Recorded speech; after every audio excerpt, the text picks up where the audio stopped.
If you're not taking care of yourself, how can you better take care of your kids? How can you better show up in your business or career or other areas of your life that you want to focus on? You can't. If you're not getting enough sleep, if you're not moving your body, if you're not eating the right things at the time when your body actually needs it, you'll know if you tune into your body. But if you're so disconnected from yourself, how can you connect to other people?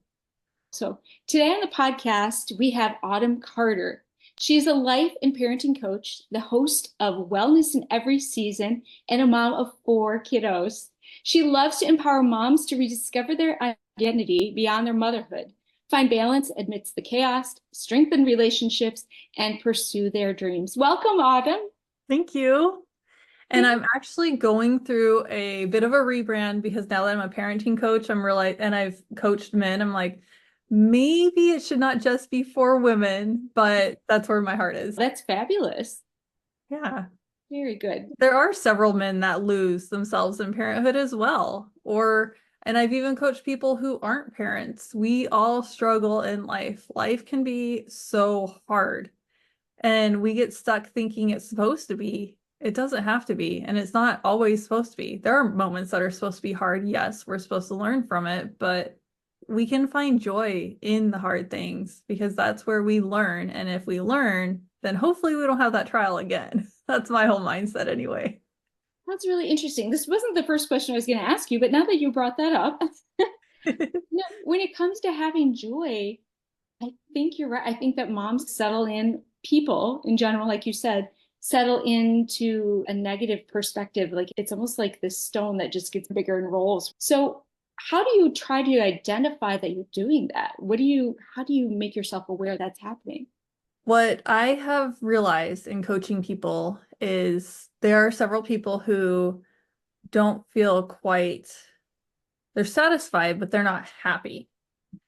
And we tend to be a society, at least lately, it feels like, where we are in pursuit of happiness, but we don't know where to turn. So we turn to what can oftentimes be the wrong thing. And so we have that, or we're just going to take whatever we can get and be satisfied with it.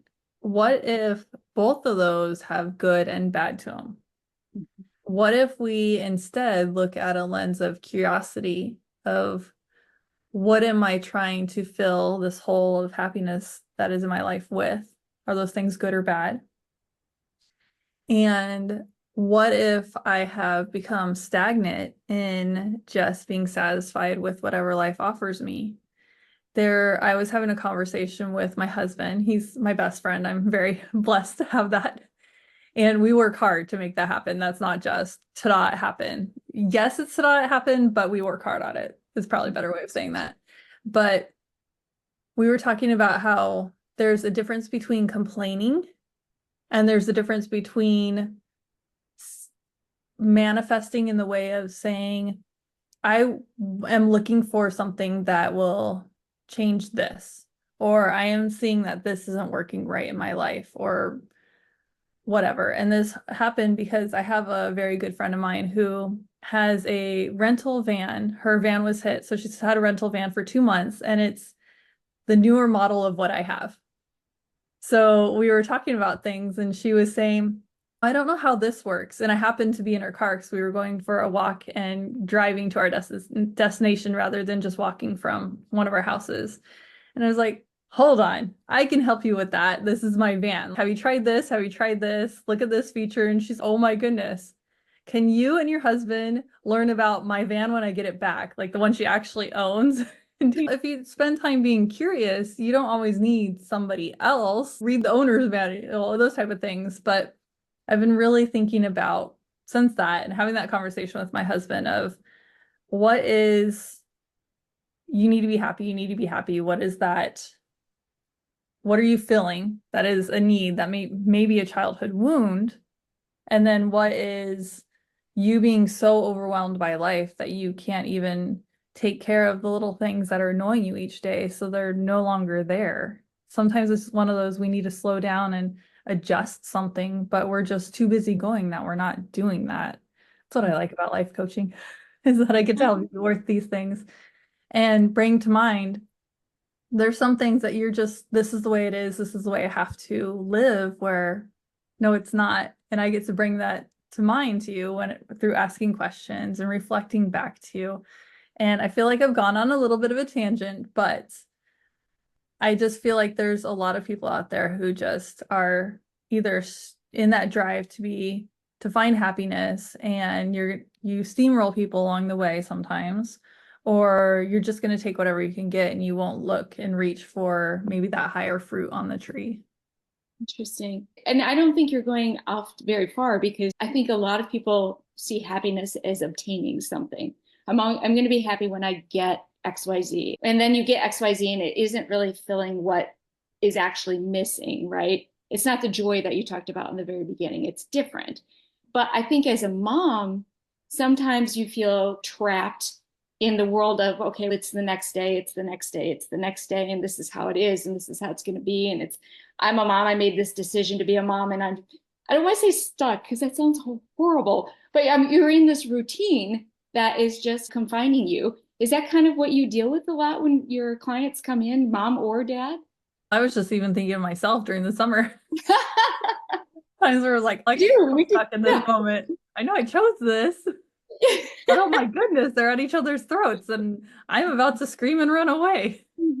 Fend for yourselves. There are several books and podcasts that I've listened to, and I felt like it was justifying something that I learned before motherhood, is to find joy in the journey. It's not about the destination, it's the joy along the way. It's the visualizing what it's going to be like. How many times I'm a hiker, I love nature, and it's getting close to that season. Yay, I'm so excited. Especially here in Maryland when the leaves change color. I'm originally from Arizona where there aren't as many leaves. There aren't as many trees. You have to go up in the mountains for it. And there's so many hikes that I am somebody who likes to stop along the way and take pictures. That can be very annoying for those that are through hikers. But I like to enjoy all of it. Enjoy smelling if I'm around pine trees, smelling the pine needles and just enjoying that. I'm not hugging every tree by any means, but I'm just enjoying the air, how it's different than around the city. I'm enjoying the views because there are a lot of really good views along the way. It's not just when you get to the top. And there's so many hikes that you can go on where you get to the top and it's underwhelming. You don't really have a view. It's just more trees. But there's the end of the trail and you have to come back down. It can be like that in life. And you're right, we can be next thing, which is really good goal setting wise. But if we're not enjoying it and learning along the way, then we just have this emptiness and we're trying to fill it. This isn't working, so we're going to try something else. And this is what can also happen with people who we can use alcoholism, for example, or sleeping less and less because you're trying to obtain that goal instead of taking care of our wellness. So that's why I really focus a lot on wellness outside of being a parenting coach. Is wellness is where it's at. If you're not taking care of yourself, how can you better take care of your kids? How can you better show up in your business or career or other areas of your life that you want to focus on? You can't. If you're not getting enough sleep, if you're not moving your body, if you're not eating the right things at the time when your body actually needs it, you'll know if you tune into your body. But if you're so disconnected from yourself, how can you connect to other people? So that's why I'm really striving to go back to wellness in everything that I do, because this is where we are preventative. If we're taking care of ourselves, we're not yelling at our children as much if we're taking care of ourselves. Yeah, that's so true. And when you were talking about taking those moments, so I have college age kids, right? And I still envision them at different times of their lives where they're like 3 and okay, I could focus in on all of the chaos of getting point to point and this and that and all those things going on. But the moments that I miss are the ones that I took time and just like observed. It frees time just for a minute. And like I can almost still smell their clothes and see the stuff on their bodies, their food and everything. And at the time it was so annoying because like you're trying to move on to the next thing and do these other plans for the day. But those are the sweet memories that if you don't pay attention, you don't get those back. And so like reflecting back with older kids, it's super important to take just those few moments and just really relish in what you're experiencing. As a mom, too, as a dad, it doesn't matter, but like you're talking about outside, same thing. Taking the time to just let yourself enjoy the moment, it's huge. And there are several times this last week, I feel bad even saying this out loud, but where my 3-year-old, I do have a 3-year-old when you mentioned it, my 3-year-old asked twice this last week if I could play with him, and I told him no because I had other stuff to get done. It was finally quiet, and I am so behind from summer. I'm like, no, go play by yourself. And what if I did take that time for him? What if I did slow down and enjoy him a little bit more? But It's a like, balance, though, too, because if you're going to get something done, you do have some time limits that you have to. And that's kind of ironically, that's what our conversation today is focusing on. As a parent, I'm saying as a mom, just because I'm a mom, but as a parent, how do you know when you need a little bit more? Maybe you're mothering or fathering and you're like, you've still got this desire. So, how do you balance this all out and still be mentally, physically sound in all of this? So do you have some keys? Like, how do you know when you're ready for something else? I just started implementing this in my life, and I love it so much that I'm telling everybody about it. I even started my husband on it. And thankfully, he's a good listener. So like he started and he's trying it and he loves it too. It's called Miracle Mornings. I don't know if you've ever heard of the book. It is newly updated, so get the newest version. But it's by Hal Elrod, and I would show it to you, but I'd have to walk away. It's over there on my bookshelf. It's yellow. So it is talking about waking up at least an hour before everybody else in your family does, so that you are taking care of yourself. You are putting yourself first in the day. What a concept as parents, right? We don't do that. Oftentimes we're staying up late to try and shove in all our self-care things or to decompress. What if we are waking up earlier, going to bed on time, waking up earlier so that we can get that in? In mine, I'll share mine. I actually have written on my whiteboard. So here's his part. He's calling it savers. And when I listened to him on a podcast episode, I couldn't tell if he was saying sabers, like lightsaber, Star Wars, or savers. It's with a V, not a B in there. Okay. So it's silence, so meditation. And you can decide how long or short this is going to be. So silence, affirmations, visualization, exercise, reading, and scribing, so journaling. He came up with funny words to make it an acronym. And then for me, I add in piano. I'm very beginner piano, so don't expect much hearing this. This is something I've always wanted to do, and I'm finally doing it for myself. That's My awesome. son has a piano teacher, so then I had my husband sign up because he wanted to. And as soon as I graduated college, I went back when my oldest was 7 months old. So as soon as I graduated college, I was like, it's my turn. So we all three of us take piano lessons. And then my daughter is in first grade and she's now ready. So we're going to start her like in January, get her used to first grade. And then I add in Duolingo, so for Spanish. And then I add in my scripture study. And that is my morning routine. Does it always finish before kids are awake? No. But the nice thing is, if you don't finish a project at night, you're staying up later, it's not going as well. So here, if I don't finish before the kids are awake, I still have moments throughout the day that I can finish my morning routine. And then after this, I'm doing my two most important things to me for the day.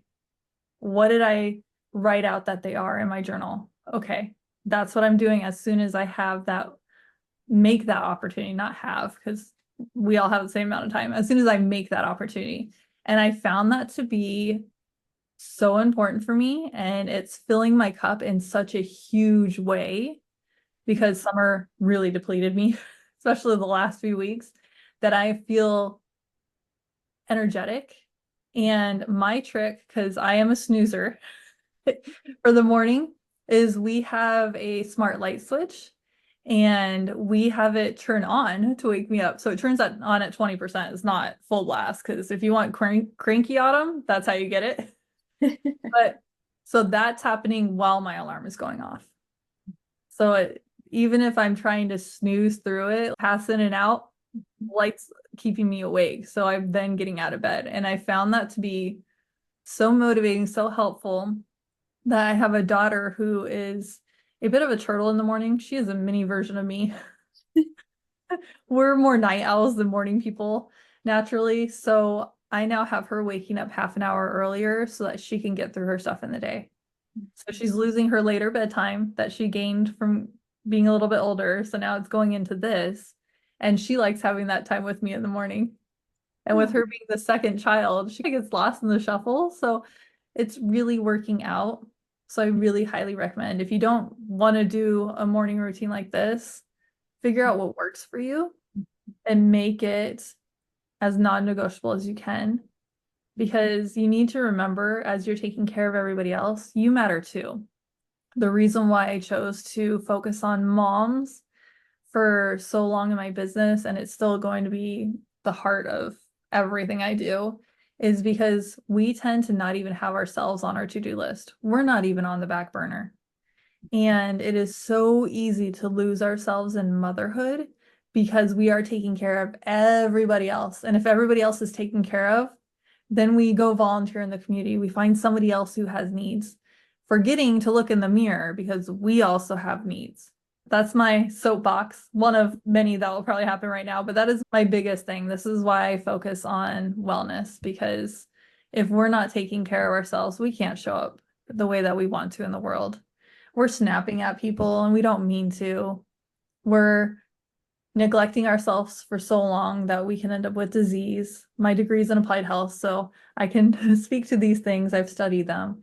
If we are not taking care of ourselves, then we, most of all, here's your tiny guilt trip. We are showing that example to our children. And then when we are grandparents and looking at them and trying to counsel them to do better, are they really going to listen to us? Because our words don't mean as much as our actions do. A couple things you brought to mind. First of all, I tried to do that kind of time during nap time. And then as nap time disappears, and so And it you've got, fluctuates. oh, and it fluctuates, yes. Or it can be like it's 15 minutes and you're used to like an hour and a half and you're like almost irritated that you don't have that time. So morning makes a lot of sense to me. I love that you've invited your daughter. I think that's just precious time that, again, she's going to really appreciate and remember. And she's probably going to do it with her kids, which is awesome. But in all honesty, I pouted over it for a couple days before I'm finally like, that's You're my giving time. something, yeah, you're giving something up. And maybe it doesn't work all the time, or maybe it's not every day, whatever, whatever Be that. flexible, right? Yeah. Yeah. But that's that flexibility piece too. And you're, again, going back to you're not doing it for yourself anymore, you're doing it for her. So you got to balance that. But it's again, speaking as an older parent, I see my kids doing some of the same things. I would in college work up until I had nothing left, and I see them doing it too. And I'm like, what are you doing? Don't do that. But they saw that personality trait carried into what I did when they were little. They still saw that happening. So yeah, and the great thing, you can instill some really great skills and beliefs in your kids, but they're also, you can create some really bad habits and examples for your kids. So that wellness piece is super important. I love that you focus on that. Are there things that moms really struggle with when it comes to doing things for themselves beyond? I know there's like mom guilt of I shouldn't be doing this, but are there other pieces that tend to trip them up so they don't take that step themselves?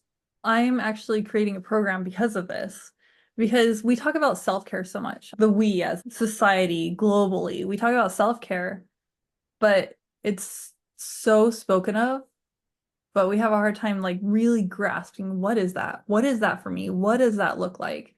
So I'm actually creating a program that is going to be 8 months worth because there's 8 dimensions of wellness right here. This weird looking bubble thing is it.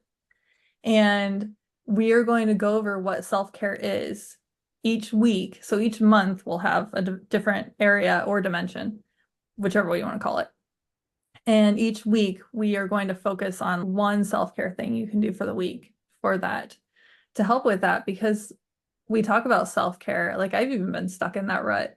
I'll get better and then I get stuck in a different area. I'll be honest. I'm a person and we're all evolving and getting better and figuring out and having that curiosity piece, right? And for me, there's certain times where certain self-care rituals work and certain ones don't. And we need to be able to have that really curiosity piece, like with everything in life. That's what I speak about a lot when I do my mindfulness moment in my podcast is make sure to take away the judgment and look at it from a place of curiosity. But for me, it's really figuring out what self-care means to you and writing a list. How long do these activities take? And then maybe rate them. So when you know, let's go back to your nap analogy Yeah. because it's so real. My Yeah. youngest one is thinking he's going to drop his nap, and I'm like, no, you're not. Because now he's alone at home for the first time ever. And he was supposed to start preschool today, but he's been sick. We'll hopefully his nap will pick back up a lot more with preschool and realizing, That's yes, what I they're do need this. He at least gets quiet time and then he'll figure it out from there. But 3 years old is way too young for one of my children to be giving up naps. And I say one of mine because they have part of my DNA. So they need more sleep. doing. Anyway, like, because I know I do. And yeah, all of my kids were like in kindergarten, and that's the reason why they dropped their naps. So that's why I know with him. Long tangent, but naps can vary and our needs can vary as well. Like when we're really depleted, we're going to need to do more things for self-care. So like how much time do I have? How much can I fill in? And maybe rate them as which one fills you up the most and then go based off of that. And when you have a newborn, it's really hard because you can't schedule their naps. You can once they get to 9 months old, or is it 6 months? Anyway, I had the sleep Bible. It was really amazing. I forget what it's called, but it takes a while to schedule them. And even then, the length is up to them, not you, unfortunately. It was really hard because I like being in control of things that are around me, and parenthood has taught me how much that's just a laugh in my face. I can't control when I'm giving birth, for how long I'm pushing, or any of those things. If I'm getting pregnant, when I'm getting pregnant, you can't control any of that. I learned that and I'm still learning that. I probably will for the rest of my life while I learn to let go a little more. But this is where self-care really helps me as well when I'm feeling like I'm not in control of anything in my life, but I need to have my needs met. And the thing with children, especially I have one that's neurodivergent that has even led us to be talking today. So when he's triggered, he triggers me. So I need to have things in my back pocket that I can do to refill my cup, going back to the cup analogy. It's about learning and it's about figuring out what you need and actually scheduling time for it, making that a priority. When my kids were newborns, I felt like there was such a huge responsibility on me that I needed to get them into the sleep schedule, this food schedule, this awakeness schedule. And if we did something out of the ordinary, it was like putting on the brakes and everything exploding. And I remember getting to the point where I was like, I can't keep this up. I personally cannot keep this up. It's not working. It's not fitting what they need. And it was like I had to almost make the schedule something that was like a floating schedule to get things done. And eventually I got into a rhythm, but I think that's something that's really hard for a lot of parents is finding that you get a rhythm and I'm a runner, so I think of these shoes that you find your favorite shoe and then they change it. And you can't buy that shoe anymore. It's to say you get this rhythm going and you can't buy that rhythm anymore because they're changed. Is that something that a lot of moms struggle with too? I was just thinking for myself. Yes, yes. Um, so for my children, thankfully my oldest really likes routine and I need it because of trauma in my past. I have capital T trauma in my past. And so he thrived off of it. And then child number 3 comes along and he needs it. If things knock him off his routine, he is triggered and he'll be triggered for a while. And then because he has siblings, he'll also trigger them and mom and dad. And it turns into a whole thing. So we use routine as much as we can, knowing that we are going to still be able to live and have things switch around and have adventure days and have days where we're not going to nap because we're out doing something. We try to not have them back to back because heaven forbid with that child. But it really is about being flexible with those. I found that I have to share that a lot with parents is make sure to be flexible, make sure you're taking care of yourself first of all. We talk so much in the world about how to be better parents, but I don't feel like enough people are talking about how let's bring it back to yourself It might sound selfish, but you need to take care of yourself before you can best show up as the parent you want to be. If you're not getting enough sleep, you're not going to be the person that you want to be. And it's really hard with newborns. I am somebody who I need my sleep. I need my 8 hours. I can function off 6, but during the 4 hour sleep period was awful. Or when they're super near newborns and you're only getting an hour and a half in Yeah. there. Rough. That's so rough. I don't, when I see people with newborns, I'm like, good on you. I'm glad I'm done with having babies because whoa, that was a lot. And I'm like, how did I end up with 4? How did I survive? Anyway, thankfully I did. Thankfully they did. And we thrived a lot. And surprisingly, we thrived during COVID because we had routines and we were able to just modify along the way. So I find that to be helpful. Not every child's personality thrives off of that, though, which we could talk about that more in a little bit. There are different personalities and they need different things, and it can be so hard when their personalities are so different from yours, which causes a lot of friction. Tell us about that. I'm really curious. I realize I left a little bit too much of a lead into that.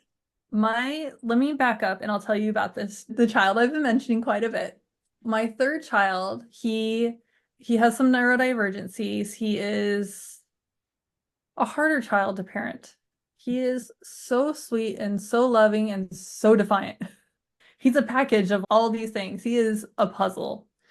And the nice thing is so our oldest, there's a 3 year age gap between our oldest and our second. And then I need to redo the math. It's around 19 months between them. He was our surprise child. And then it's around 22 months after that.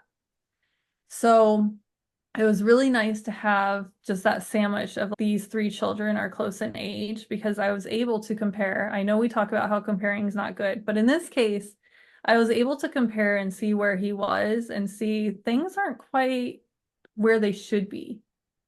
I'm not crazy. There is something here. And we are very intentional with our parenting, with our lifestyle. We're very intentional.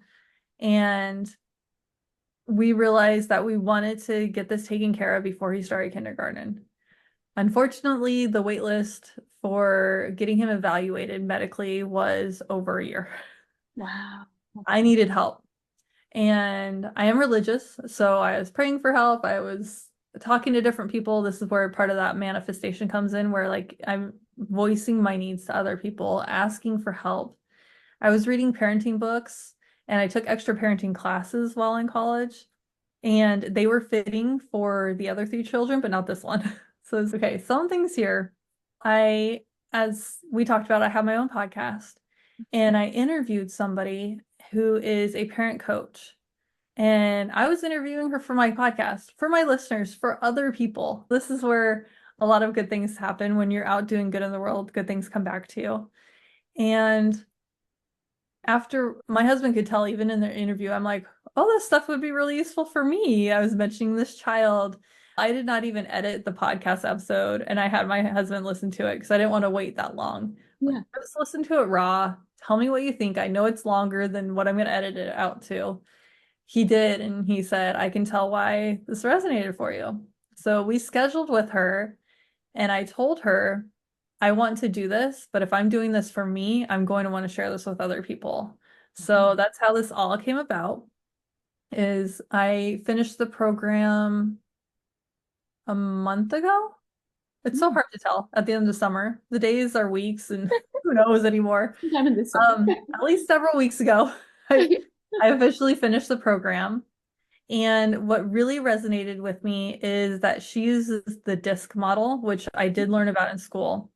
So the DISC model is you're breaking up someone's personality into 4 quadrants. And this is a model that was used, I think it was originally used for the workplace. But if you can use one model one place, you can use in other places is what I've learned. I've learned so many different models from my degree program. And with this one, it's dominant, inspiring, supportive, and cautious. And so you're thinking of it as 4 quadrants, but in here, there are people that are more social and people who are more reserved. and people who are more, I'm forgetting the other two, but you can be here and here. You can be in different areas within this foursquare. And what was very interesting for me learning this is that you can be, when you are like zen, relaxed, nobody's bothering you. I know it's rare as a parent, but just imagine it. You can be stronger in one area and weaker in another, like you're natural, the way you naturally are. But then when you're stressed, it can look different. Like your strengths can switch around. And what I really like is in the coaching program, you're assessing yourself and then we're going over the results and seeing that even with me, there was a difference. And it's okay, there's some stress going on in your life. Let's talk about that. And um, it was amazing to learn the reasons why this child was so, why there was just that friction in our family between this child and everybody else, because his personality is so different from everybody else. It's not just the neurodivergencies, it's that. And there's so many times where we can be so quick to put labels on children for the neurodivergencies when sometimes it's just personality. For him, it's both. I will fully admit to that. And we are helping him with all of the ways. But now that we understand his personality, we know how to speak affirmations to him in his language. And my husband was the one who tried it out first. And I saw like instantly, you got me. Like, you understand me. Oh. He did it 2 different times that same week, like 2 different days. And just, he lit up. And it was just like, oh my goodness, we're never going back. Like, this is amazing. And then we learned his love languages, which fed into it even more. It was amazing. And then we started using it on our other children. It was a lot easier to use it on my other children while I was doing the program because my daughter is very similar to me. And you have 2 really strong personalities, and then you have your 2 weaker ones out of this quadrant. And then my oldest, he has my secondary one. He is his first. So it just made it really easy to speak to them. Yeah. And then the secondary personality to my third child is the primary personality to my youngest. Okay, that's why they get along, but that's why there's also friction. I understand. So it just made it easier as I was going through the program to be able to speak to them, to be able to parent them. And growing up, I thought fairness meant you have the same rules for each child, the same consequences, you parent the same way, the same tone of voice. And as I grew up in the world and discovered and became a parent, I realized it's not that way. Fairness, oh, how would I define fair? Fairness is more how your heart is speaking to them and how they're understanding things and what works best for them. Because as each child is so different, like you should know this separate from what I've told you as a parenting coach, like this part is you can give one child the same consequence as the other. And for one, it's devastating. For the other, where they're like, I don't even care about that, whatever. So it was really interesting to apply the things that I learned in a better way from doing this program. So I have used it in just general coaching with people and just discussing things with my friends, but because I am so fresh, I am so excited to use it on somebody, and I haven't, besides using it for ourselves. And I feel like that is enough of having my story means more than having a client success story because of how much we have struggled with him. And I'm so glad I have Kleenex nearby. It's been a big struggle, and knowing that he did the 4-hour testing and the results still aren't officially in yet, and he's done it 2 months ago is when it finally happened, that I was still able to give his kindergarten teacher clues. I was able to explain his personality, explain his love language, while also explaining here are the things that we have done for him outside of that. Here are the things we're waiting on. Here's what works for him. Here's what doesn't. Here's things that we're curious about, that we're not sure about for him. Whereas when he started, we put him in preschool last year to help prepare him for kindergarten because we knew it was going to be a huge adjustment for him. And he's a COVID child. So he needed the social skills. He did not have them as much as we tried. And that's what he learned the most in preschool. It wasn't how to spell his name. It wasn't how to sight read some words. It wasn't ABCs, numbers. It was social skills that he needed the most. So he learned a lot of that. And now he needs to get the other pieces in because he is behind. But everybody is at his stage. Thankfully, everybody else is a COVID baby. But it just felt so much better to be able to give her answers that I wasn't able to give the preschool teacher. Because the preschool teacher asked me, this is our third kid to go through her program. She knew us really well at this point. And my daughter is a grade above him. So she'd just seen us and she'd seen him every day at drop off and pick up. And she was asking for tips and tricks. And this is what I gave her. I don't know. One day it works and the next day it doesn't. I really don't know. And I'm lost and help.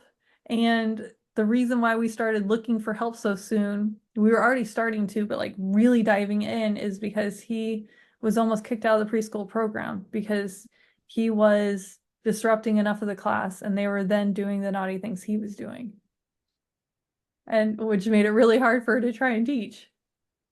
And she's someone who also has 4 children and she's been doing this for years. And for her to be lost too, I'm like, I feel justified, but at the same time, heartbroken. So it was amazing to gain these tools from the coaching program that I am so excited to share with everybody else. I think that's so amazing because you, like you said, you're using it for your kids, you're using it for your teachers.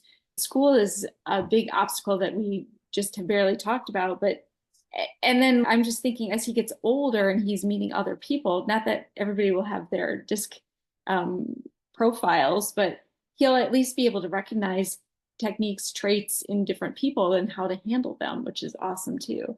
So that's amazing. And this is something that you're starting to offer in your one-to-one coaching. Is that part of it? Mm-hmm. So tell us a little bit about how people can work with you and where they can find you and all of those good things. Yes.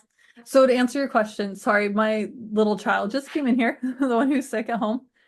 He's closing the door, but I'm not slamming it. Good. I offer on demand and I offer one-on-one coaching with this because with the on-demand program, you don't get the one-on-one coaching with me. So it's cheaper, easier. But if you are really struggling, like I was with my child, I really recommend the one-on-one coaching. So with the one-on-one coaching, we are meeting every week for 8 weeks. And we are going through, how are these things working for you? What's working? What isn't? What do you need? And usually what is not working is stuff within you. So this is where I'm offering the wellness coaching and the self-care parts, because you need to be taking care of yourself while you're also trying to figure out your children. And usually when people are coming to a parenting coach, they are beyond, like they're usually teenagers. I was coming because of somebody who's in preschool. So there's a lot more work to do to undo patterns and habits and everything else that's going on. So that's why for a lot of people, I really do recommend one-on-one, but maybe you can't afford it or you don't have time for it or whatever else. That's why I also offer on demand. So there's 2 different ways that you can work with me. And it sounds like it's better to come earlier than it is to wait until they're older. And yes.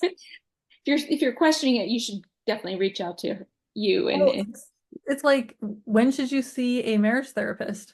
At the beginning or the end of your relationship, right? So it's definitely like that with your children too. And it's also never too late. So your children are in college. If you are finding that you are having a hard time connecting with them, do it now, because they're at the point in their life where it can be very critical in your relationship, whether you keep your relationship or not, because they are discovering themselves. They're discovering there's a whole world out there separate from you, and you want to be in it. You want to have that relationship. It can be very devastating not to have it. My parents are very toxic and they are not involved in our lives. And it's really hard to try and explain that to my children, trying to explain mental health and why some people look well on the outside, but they're not well on the inside. And it was actually a conversation I was having with my oldest yesterday because he was saying he remembered my mother. So realize that you can do this at any point. You can even use it with adult children because really you're using it for yourself and how you show up for them and how you understand them. It's working that way and understanding yourself. And what's so great is you can also use this in the workplace. You can use this once you understand how this program works, you can use it everywhere else and use it most of all with yourself because we are the hardest people on ourselves. We neglect ourselves the most. And we tend to separate pieces of ourselves instead of remembering that we are a whole person made up of parts. And if we learn to accept ourselves, learn to accept the things that family members, when we were the most vulnerable, which is usually children, neglected us, misunderstood us, it's because they didn't understand our personality types and how to speak to us. What if we can learn how to speak to ourselves that way? And then when we are learning that, we can also be learning how to speak to those that we care most about in the ways that they need. And remember all the ways that we were hurt and making sure that we're not then perpetuating that cycle. That's so many important reasons why, really. And so, Autumn, what is your website? Yes, you were asking me that. How to That's work with me. It's wellnessinEverySeason.com. It is a play off my name with the season, but also we have seasons of life. And I really want you to be your whole self, wellness. So wellnessinEverySeason.com. And it's right there on the homepage. Instead of having the homepage be everything about me, it's here's my programs. Because if you are searching for me, it's because you need help. So let's have you see my programs first. So it's right there on the webpage. And in her show notes, I am sending her the link.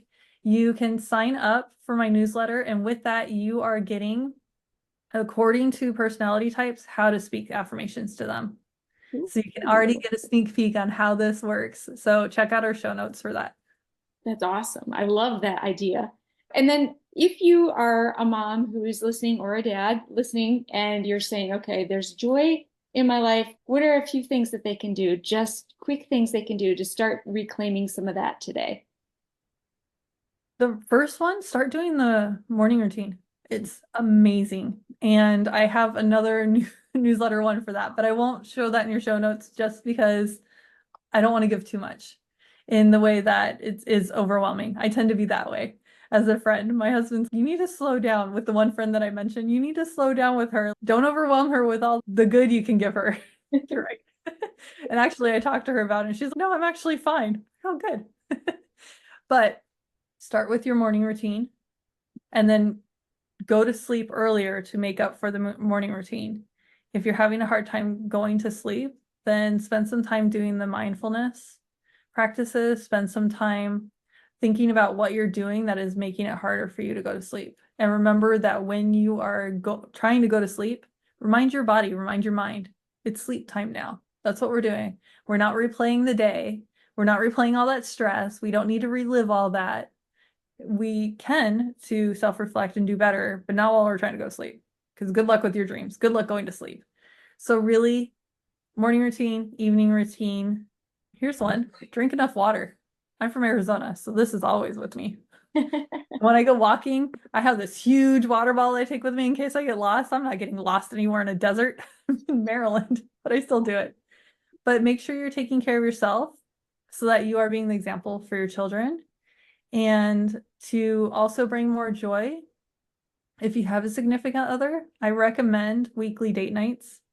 I know you might be saying, I can't afford that. I don't have time for that. That doesn't mean you need to leave your house for every date night. So my husband and I, our babysitter comes every other week. She was supposed to come tonight, but kids throwing up, so she won't. So home date night. So on the off weeks, we have a home date night where we choose things where we haven't done it, but it's planned. I forget the name of the show, but you take a recipe and you don't know what it looks like and you just go. And my husband and I are pretty decent cooks. I don't know how we're gonna ruin it. It'll still taste good, right? Even if it looks gross. Or think about what you can do. They have scavenger hunt kits. You can go stargazing. There are so many different things you can do. You can have a picnic on your living room floor. You can watch a favorite movie that you haven't seen for a while. There's YouTube videos. Learn how to dance. There's so many things you figure out what you guys like to do together. Another thing is I have a couples book that I didn't write it, so it's not, I realized the way I said it.